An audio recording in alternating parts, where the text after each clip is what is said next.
Believe it or not, in the house, it is the one and the only mayor of Clarksdale, Chuck Espy. Morning, sir. How are you? Yes, sir. Good morning. Good to see you. Looking good there. Looking good. I can see you.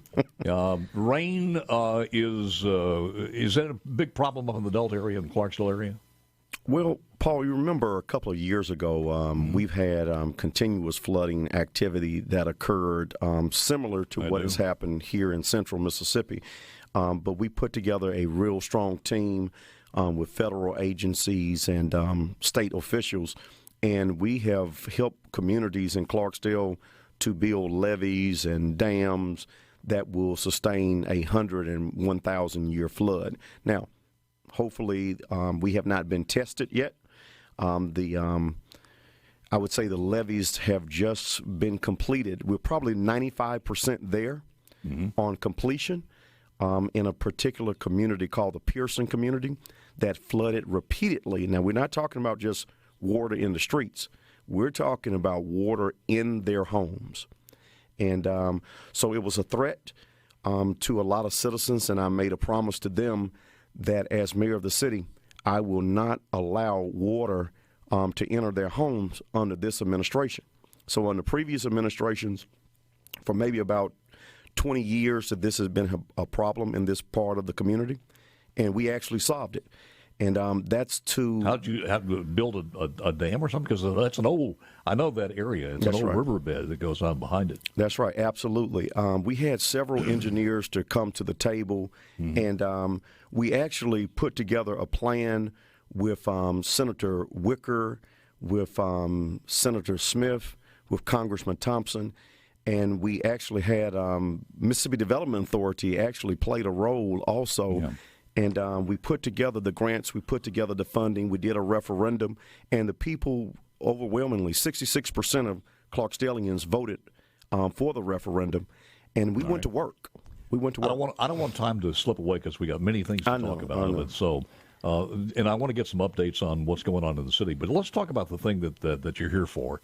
I understand. Because we talked about many times that more so in driver's ed.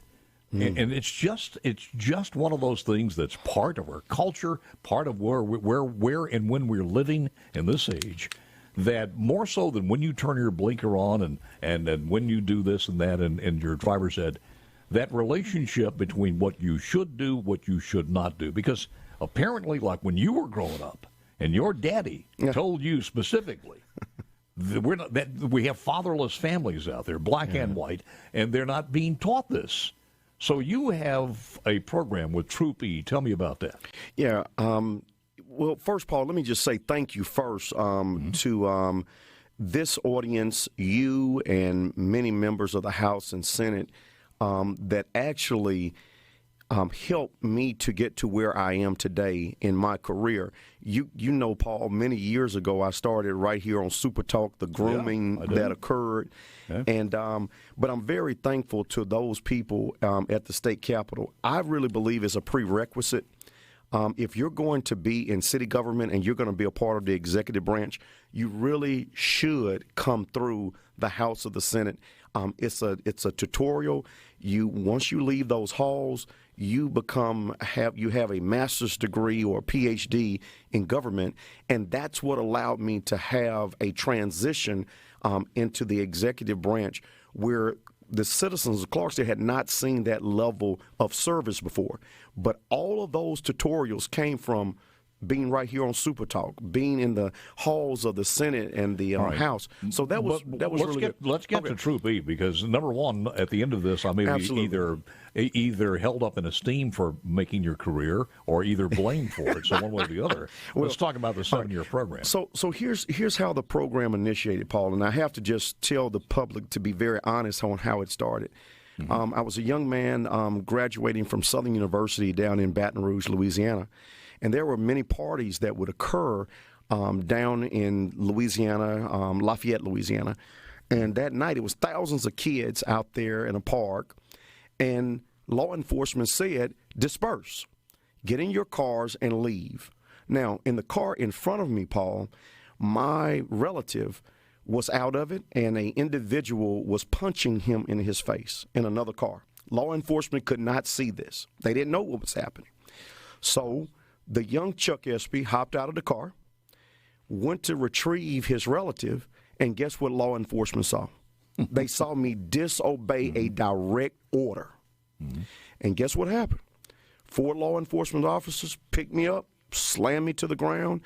But the twist in the story that happened was that officer made a calculated error that day.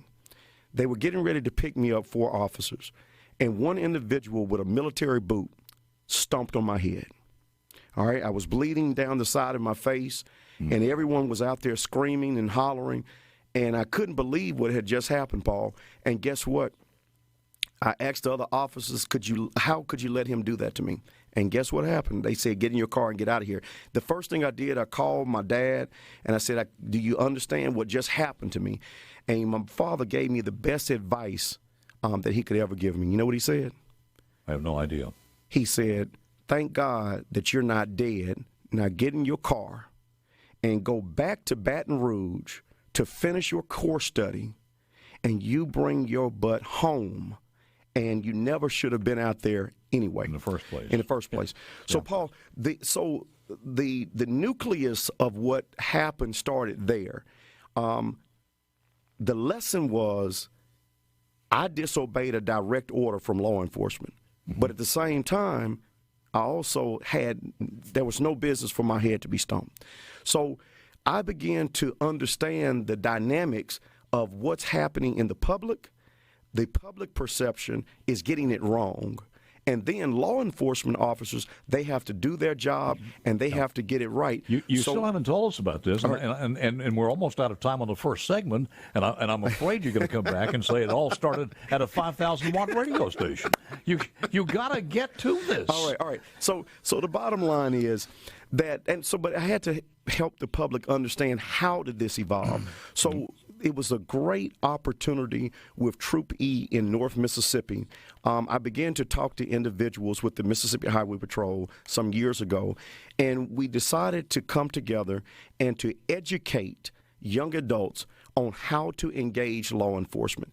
The public is already nervous. The officer is trying to go home at the end of the night. Right. And so we started this program. This is what the Highway Patrol. Absolutely. Mississippi Highway Patrol. Troop E. And is this program something that they originated, that they have, and you have accepted? Yes, it was by my request. I requested. Can anybody request this for any school or any city at all? Is it taught within the confines of a curriculum in school, or is it an after-class thing? No, we have been doing this for 7 years, but we stopped because of the pandemic, and we're getting started again right now. So it's a wonderful opportunity for young adults. If people want more information on this, who should they call? The Highway Patrol? They can Department call of Public Safety? They can call Troop E, Mississippi Highway Patrol, or the City of Clarksdale Police Department. Have you seen results on this? Absolutely, tremendously. Young adults are not afraid anymore. They put their hands on their steering wheel, and they obey the commands of the law enforcement officer. Next, we share some childhood pictures with Chuck Espy. I'm just kidding. We won't go back that far. Back with the final segment coming up next. Back with the final segment here. And since we have limited time, since we did This Is Your Life, I'll give you the next couple of minutes here to tell me, first of all, on the C-Spire text line, said, what happened to the water park? What happened to the athletic field? And what happened to Piggly Wiggly? Yeah, Paul, I could tell you this, that we are very blessed in the city of Clarksdale. We have been able to have tremendous gains in the city. Thanks to Mississippi Development Authority, and also our partners, John Livingston, who came on board as I came into the new administration. And John, I don't want to brag too much, but it's our city, and I love the city of Clarksdale. Right before the pandemic, we had created over 25% of new jobs were formed right there in the city of Clarksdale. People Shores, Image Industry. And today, I'm happy to tell you that we're getting very close to making a big announcement that's getting ready to happen that will be quite interesting for the entire state to review.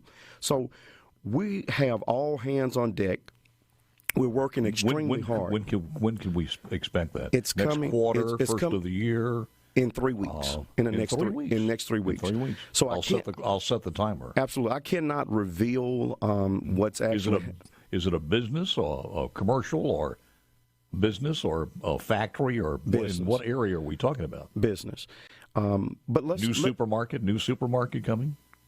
I can make sure that's not the one that's coming. But it's going to be very interesting to see how these companies keep identifying with the city of Clarksdale and they gravitate. So we're talking about companies that had an opportunity to locate anywhere in our nation, and they chose Clarksdale.